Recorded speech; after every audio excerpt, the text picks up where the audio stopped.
انت كاي تي هيلب ديسك في الشركه بتاعتك، عندك موظف بيشتغل على اكتر من برنامج مع بعض فمحتاج يزود الرامات بتاعته، او عندك موظف تاني في برنامج معين البرنامج ده تقيل قوي على الجهاز بتاعه، فانت عايز تعرف امكانيات السي بي يو، امكانيات المعالج، هل السي بي يو ده هيستحمل البرنامج ولا لا.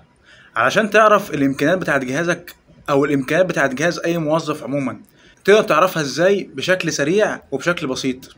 ازيك؟ ده فيديو من السلسلة اللي هتكلم فيها عن برامج هتحتاجها كاي تي هيلب ديسك كل يوم في الشركة وانت شغال. البرنامج اللي معانا اسمه سبيكي.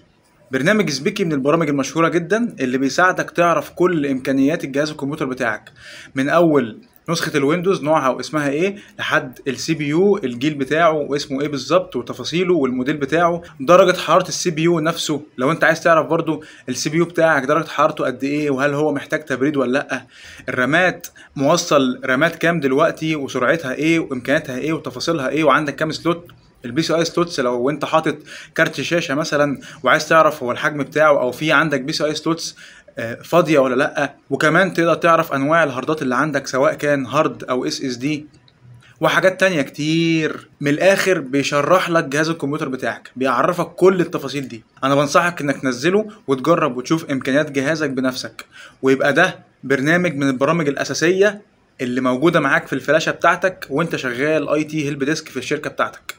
لحد هنا وكفايه، نتقابل في فيديوهات تانية ان شاء الله في السلسله دي. لو عندك اي سؤال يخص مجال الاي تي اكتب لي على طول في الكومنتات وهرد عليك، وما تنساش صلي على النبي. سلام.